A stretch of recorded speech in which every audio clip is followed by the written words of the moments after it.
semua tampak seperti potongan-potongan kehidupan yang biasa dan penuh kehangatan.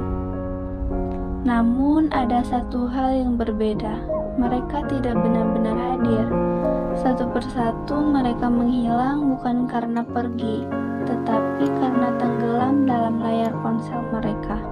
Tubuh mereka masih di sana, tapi kehadiran mereka memudar. Mereka menjadi transparan, tak terlihat, seakan dunia nyata tidak lagi penting, tergantikan oleh notifikasi dan scroll tanpa akhir.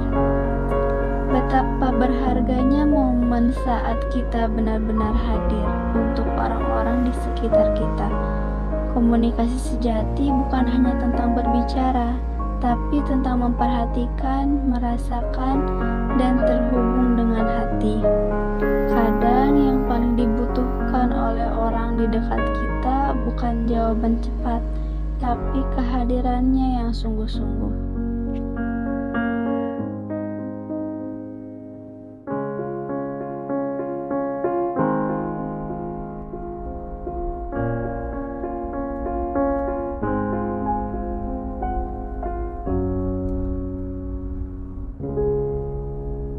Nah, dari cuplikan video tersebut jelas menampakkan bahwa kita sebagai makhluk sosial itu tidak bisa menghindari aktivitas saling berkomunikasi. Karena dengan itu kita bisa atau memiliki jaringan interaksi dengan orang lain. Namun, tidak banyak orang mengetahui bagaimana caranya berkomunikasi dengan baik, bagaimana caranya menjalin komunikasi yang lebih efektif, dan bagaimana caranya kita mempertahankan personal branding kita melalui berkomunikasi. Karena banyak loh orang-orang yang menilai diri kita seperti apa itu lewat berkomunikasi. Mereka bisa menilai dari cara kita berbicara, dari pemilihan bahasa dan kata yang kita gunakan, dan banyak lagi. Nah, hari ini kita akan membahas apa yang dimaksud dengan komunikasi, apa aja yang ada dalam ilmu komunikasi, bagaimana cara kita berkomunikasi dengan baik, dan sepenting apa sih kita berkomunikasi dengan orang lain. Tapi teman-teman, ada yang jauh lebih penting loh daripada itu, atau mungkin tak kalah penting ya dari itu, yaitu sejarah ilmu komunikasi. Kita juga harus tahu bagaimana asal-usul ilmu komunikasi. Jadi sebelum secanggih sekarang, ilmu komunikasi itu telah melalui berbagai era. Mungkin kita juga sadar ya bagaimanakah sejarah dari ilmu komunikasi. Nah, di sini para ahli menyebutkan bahwa ilmu komunikasi itu telah ada pada zaman prasejarah, yaitu sekitar tahun 4400 sebelum Masehi. Nah, pada zaman prasejarah ini, asap digunakan sebagai sinyal atau isyarat bahwa akan ada tanda bahaya, serta ada juga mereka menggunakan bunyi-bunyian untuk mereka bisa berkomunikasi. Nah, semua hal ini itu didukung oleh adanya penemuan-penemuan tulisan dan lukisan di dinding goa pada masa tersebut. Nah, setelah zaman itu masuklah ke periode atau zaman retorika, yang mana retorika ini sudah terkenal pada zaman Yunani kuno. Nah, kajian lebih mendalam seputar retorika ini dicetuskan oleh Aristoteles yang merupakan murid dari Socrates. Nah, kemudian komunikasi berkembang lebih pesat lagi pada masa pertumbuhan yang ditandai oleh adanya penemuan-penemuan alat komunikasi seperti telepon dan radio. Nah, setelah itu barulah ilmu komunikasi memasuki periode konsolidasi, atau di sini perkembangan ilmu komunikasi semakin menunjuk pada ilmu pengetahuan sosial yang bersifat multidisipliner. Nah, pada periode ini juga ilmu komunikasi dikenal dengan istilah miscommunication dan communication research. Cakupan studi komunikasi ini mulai diperjelas dan dibagi menjadi 4 bidang komunikasi. Apa aja nih? Pertama ada komunikasi intrapribadi, kedua ada komunikasi antar pribadi, ketiga ada komunikasi publik, dan keempat ada komunikasi massa. Nah, setelah itu ilmu komunikasi masuklah ke periode teknologi, yang mana perkembangan ilmu komunikasi ini semakin kompleks dan mengarah pada spesialisasi yang ditandai dengan kemajuan teknologi komunikasi yang bersifat global. Nah, mungkin itu sejarah singkat dari komunikasi. Nah, setelah kita mengetahui apa itu sejarah, bagaimana asal-usul dari ilmu komunikasi, nah sekarang kita akan mempelajari apa yang dimaksud dengan komunikasi. Nah, menurut Shannon dan Weaver, mereka mengatakan bahwa komunikasi adalah proses transfer informasi dari satu titik sumber ke titik lain atau penerima melalui saluran tertentu dengan bantuan kode atau noise. Nah, ini yang dikatakan oleh Shannon dan Weaver. Ada juga menurut Everett M. Rogers dan Lawrence Kincaid dalam buku Communication Network, judulnya itu Toward a New Paradigm for Research, diterbitkan sekitar tahun 1981. Nah, di buku ini jelas dikatakan bahwa komunikasi adalah proses pertukaran suatu informasi antar individu atau kelompok dengan adanya makna atau tujuan yang ingin disampaikan, yang pada gilirannya terjadi saling pengertian yang sangat mendalam. Nah, di sini kita bisa menarik kesimpulan bahwa komunikasi itu adalah merupakan proses transfer informasi atau pesan dari satu titik ke titik lainnya, baik itu secara individu ke individu, individu ke kelompok, atau secara kelompok kepada kelompok lagi melalui saluran tertentu, baik itu secara langsung ataupun melalui media massa. Nah, itu mungkin definisi dari ilmu komunikasi. Setelah kita mengetahui definisi dari ilmu komunikasi, berarti ilmu komunikasi itu penyampaian pesan ya melalui individu ke individu lain atau kelompok itu. Nah, otomatis memiliki makna konteks komunikasi dari keterlibatan jumlah pesertanya. Artinya itu kita bisa menilai proses komunikasi tersebut berdasarkan berapa banyak orang yang terlibat. Apakah satu lawan satu, mungkin interpersonal, ataupun di kelompok kecil atau bahkan di khalayak besar, seperti komunikasi massa yang dilakukan melalui alat-alat teknologi. Otomatis sangat berkaitan dengan umpan baliknya. Nah, ini merujuk pada seberapa cepat tanggapan atau reaksi dari penerima pesan dapat diterima oleh pengirim pesan. Nah, misalnya jika kita berbicara langsung, berkomunikasi secara face to face, nah dengan teman kita misalkan, dia bisa langsung menjawab atau mungkin bertanya ketika tidak mengerti atau menunjukkan reaksi wajah. Nah, ini disebut dengan umpan balik yang segera. Jika kita, nah beda lagi ketika kita menulis artikel di koran, nah itu kita tidak tahu secara langsung siapa aja yang membaca dan bagaimana reaksi mereka. Mungkin baru ada komentar atau tanggapan lewat surat pembaca atau media sosial, itu pun beberapa waktu kemudian. Nah, ini disebut umpan balik yang tertunda. Nah, umpan balik yang tertunda ini dilakukan ketika berkomunikasi melalui media massa. Kenapa komunikasi melalui media massa ini memiliki kesegaraan umpan balik yang sangat rendah? Karena jumlah audiensnya yang sangat besar dan tersebar luas. Nah, komunikasi massa seperti siaran televisi, radio, atau surat kabar ini ditujukan untuk banyak orang sekaligus dan mereka tidak bisa langsung membalas pesan kepada si penyampai. Nah, otomatis tidak terjadi interaksi secara langsung karena komunikasi ini bersifat satu arah dari media ke audiens.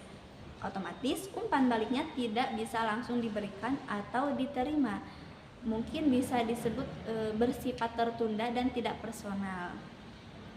Nah, umpan baliknya itu baru bisa muncul ketika misalkan dari rating atau komentar di media sosial atau mungkin dari survei. Nah, itu pun tidak selalu mewakili semua audiens. Nah, itu mungkin mengenai umpan baliknya ya dari kedua cara kita berkomunikasi, yaitu berkomunikasi secara langsung itu pasti akan memiliki umpan balik yang segera juga. Namun ketika kita berkomunikasi melalui media massa, itu umpan baliknya akan tertunda. Selain memiliki konteks dari umpan balik, ilmu komunikasi juga bisa atau dapat kita lihat dari konteks derajat kedekatan fisik. Nah, dalam komunikasi, derajat kedekatan fisik ini mengacu pada sejauh mana sih komunikator dan komunikan, atau mungkin bisa kita sebut penyampai dan penerima pesan, berada dalam jarak atau fisik yang sangat dekat saat proses berkomunikasi terjadi. Nah, hal ini menyangkut apakah mereka berada di tempat yang sama dan waktu yang sama juga, serta bisa berinteraksi secara langsung ataupun sebaliknya. Nah, pertama ada derajat kedekatan fisik yang tinggi. Berarti komunikator dan komunikan itu berada di lokasi yang sama secara fisik. Nah, bisa melihat ekspresi wajah, mendengar nada suara, dan menangkap bahasa tubuh yang dilontarkan oleh seorang komunikator. Contohnya, percakapan langsung. Mungkin kita ambil contoh di diskusi kelompok, itu kita bisa melihat ya bagaimana cara mereka berkomunikasi. Nah, setelah yang sudah kita ketahui, komunikasi massa ini tidak memiliki derajat kedekatan fisik yang tinggi karena komunikator dan komunikan itu tidak berada di tempat yang sama. Misalnya, penyiar televisi dan penonton. Nah, itu mereka tidak saling bertatapan muka atau berada dalam ruangan yang sama. Mungkin bisa disebut bersifat tidak langsung dan satu arah. Nah, komunikasi ini terjadi melalui media TV, radio, internet, dan koran contohnya. Bukan melalui interaksi fisik secara langsung. Nah, berarti jarak geografis yang sangat jauh, pesan dari media massa itu bisa menjangkau jutaan orang yang tersebar di berbagai wilayah tanpa kontak fisik sama sekali. Nah, mungkin itu salah satu kelebihan dari berkomunikasi melalui media massa. Meskipun orang-orangnya itu memiliki letak geografis yang sangat berbeda atau mungkin jauh gitu, tetapi mereka tetap bisa mengetahui informasi dari televisi, radio, dan sebagainya. Seperti itu. Namun tetap memiliki umpan balik yang tidak langsung atau lambat. Setelah dari dua konteks makna tersebut, ada juga loh kesamaan yang bisa mendorong kedekatan dan efektivitas ketika kita berkomunikasi. Maksudnya itu mengurangi hambatan ketika kita berkomunikasi. Misalnya, jika ada dua orang berbicara dalam bahasa yang sama, nah pasti komunikasi akan lebih lancar. Begitu juga jika mereka punya latar belakang atau kesamaan budaya atau pemahaman yang mirip misalkan. Nah, itu pasti meningkatkan rasa nyaman dan kepercayaan ketika kita sedang berkomunikasi. Hal ini cenderung membuat kita merasa lebih nyaman ketika berkomunikasi dengan orang yang mirip dengan kita, karena kita merasa kita dimengerti, kita diterima. Nah, kesamaan ini juga bisa meningkatkan empati dan pengertian yang sangat besar. Selanjutnya ada contohnya kesamaan dalam pengalaman hidup atau nilai-nilai membuat kita lebih mudah memahami sudut pandang orang lain. Sehingga hal itu mendorong kita selalu ingin berinteraksi lebih sering dengan orang tersebut. Nah, selain itu ada juga loh kesamaan minat atau hobi misalkan. Nah, itu bisa juga menjadi alasan untuk terus menjalin komunikasi dan membangun hubungan yang lebih erat lagi. Nah, mungkin itu ya kesamaan yang bisa membangun komunikasi lebih baik gitu, karena kita merasa cocok ketika kita berkomunikasi dengan orang tersebut. Dan dari kesamaan tersebut kita juga harus mengetahui loh bahwa komunikasi itu mungkin bisa dikatakan sebagai suatu peristiwa yang berlangsung dalam suatu waktu, atau mungkin bisa kita sebutkan peristiwa tersebut tidak akan berlangsung sekali dan tidak dapat diambil kembali atau ditarik lagi. Contohnya, setiap tindakan komunikasi, misalnya berbicara, mengirim pesan, atau memberi isyarat, nah itu pasti akan terjadi pada waktu tertentu dan hanya sekali. Maksudnya itu kayak spontan. setelah berkomunikasi itu terjadi, kita tidak bisa dihapus atau kata-kata kita tidak bisa dihapus atau mungkin dibatalkan. Meskipun kita bisa memperbaiki atau diluruskan, dampaknya tetap akan ada, baik itu positif maupun negatif. Contohnya, saya mengambil contoh jika kita mengatakan sesuatu yang menyakitkan dalam keadaan yang penuh amarah misalkan, kita mungkin bisa meminta maaf kepada lawan bicara kita, tetapi kata-kata itu sudah terlanjur terucap dan mungkin akan membekas pada lawan bicara kita. Nah, jadi mengingatkan komunikasi ini tidak bisa diulang, maka setiap pesan itu perlu dipikirkan matang-matang. Hal ini mendorong kita untuk lebih hati-hati, lebih empatik lagi, dan bertanggung jawab dalam berkomunikasi. Apa yang sudah kita ketahui ya, bahwa komunikasi itu terjadi spontan atau tidak bisa ditarik. Nah, otomatis kita harus tahu nih bagaimana cara kita berkomunikasi atau menjalin hubungan interaksi yang baik dengan orang lain. Nah, pertama kita harus mengenal diri kita sendiri terlebih dahulu. Ini adalah langkah pertama dan paling fundamental. Maksudnya apa nih? Ya, kita harus memahami nilai-nilai, keyakinan, kelebihan, dan kekurangan kita sendiri. Nah, karena dengan mengenal diri kita, kita bisa autentik saat berkomunikasi ataupun tidak berpura-pura mengikuti gaya orang lain secara membabi buta. Nah, ini juga membantu kita mengelola emosi, reaksi, dan cara berpikir sehingga komunikasi jadi lebih efektif dan tidak reaktif. Nah, selanjutnya ada kredibilitas. Artinya kepercayaan yang diberikan orang lain kepada kita. Dalam komunikasi ini mungkin sangat penting karena orang hanya akan memperhatikan dan mempercayai seseorang yang mereka anggap jujur, kompeten, dan konsisten. Nah, jadi kredibilitas ini membuat pesan kita lebih meyakinkan. Contohnya, saya ambil contoh seorang dokter yang berbicara soal kesehatan itu pasti akan lebih dipercaya daripada orang awam yang menyampaikan hal yang sama tentang kesehatan. Nah, itulah pentingnya kredibilitas. Selanjutnya ada kekuatan atau power, yaitu kemampuan untuk mempengaruhi orang lain, baik karena jabatan, keahlian, ataupun jaringan sosial yang sangat baik. Selanjutnya mungkin dari uang, sumber daya untuk menyebarkan pesan lebih luas seperti melalui media, kampanye, atau teknologi. Nah, itu mungkin ya beberapa poin untuk kita berkomunikasi. Karena harus diingat, seorang aktivis mungkin punya pesan yang kuat, tapi jika tidak punya dana ataupun kekuatan jaringan, pesannya pasti sulit menjangkau khalayak luas. Nah, itulah pentingnya dari kita mengenali diri kita. Karena setelah kita mengenali diri kita, otomatis akan muncul kredibilitas kita, kekuatan kita atau power kita, dan mungkin karena kita sudah memiliki kredibilitas yang sangat baik, otomatis uang kita juga akan teratur mungkin atau terjaga gitu dari kredibilitas tersebut.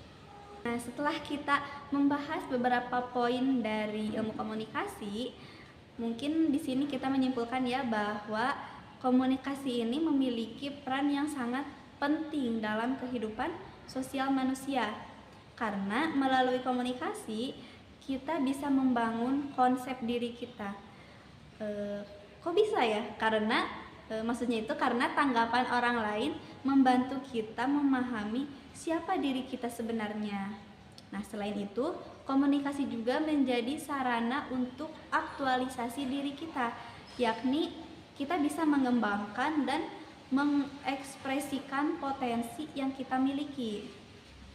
Nah, dalam konteks kelangsungan hidup, komunikasi ini memungkinkan kita untuk berinteraksi, bekerja sama, dan saling membantu, yang semuanya penting demi keberlangsungan hidup bersama. Selain itu, komunikasi juga berkontribusi besar pada kebahagiaan kita. Loh, kok bisa? Karena melalui interaksi sosial yang positif, kita merasa dihargai dan diperhatikan. Tak hanya itu loh, Komunikasi mampu meredakan tekanan dan ketegangan batin. Misalnya, dengan mencurahkan isi hati kita kepada orang lain yang tak kalah penting. Nah, itu pasti akan meringankan sedikit beban dari isi hati dan kepala kita. Komunikasi juga memupuk hubungan dengan sesama, menjadi dasar terbentuknya ikatan sosial seperti pertemanan, keluarga, dan kerjasama.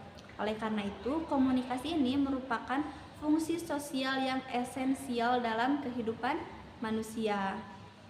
Selain dari fungsi-fungsi tersebut, komunikasi juga memiliki fungsi korelasi, yaitu sebagai sarana untuk menyampaikan, menyebarkan, dan mewariskan nilai-nilai norma serta prinsip hidup dari satu generasi ke generasi berikutnya. Karena melalui komunikasi, contohnya orang tua mendidik anak-anaknya, guru mengajar murid-muridnya atau dosen mengajari mahasiswanya, dan masyarakat menyampaikan aturan-aturan sosial kepada anggotanya. Nah, proses ini pasti akan membentuk pola pikir, sikap, dan perilaku individu agar selaras dengan nilai-nilai yang berlaku dalam budaya atau lingkungan tempat mereka hidup. Karena itu, komunikasi berperan penting dalam menjaga kesinambungan budaya dan tatanan sosial, serta membentuk identitas kolektif suatu kelompok atau bangsa. Baiklah teman-teman, saya rasa ini sudah di penghujung video. Pesan dari saya, jangan pernah puas atas ilmu yang sudah kita dapatkan saat ini. Tetaplah mencari tahu lebih dalam melalui pendukung-pendukung lain seperti referensi, buku, dan website-website yang bisa membantu kita memperoleh ilmu-ilmu tersebut. Karena seseorang yang merubah peradaban itu tidak dilahirkan dari generasi yang malas membaca. Sekian, saya pamit. Terima kasih.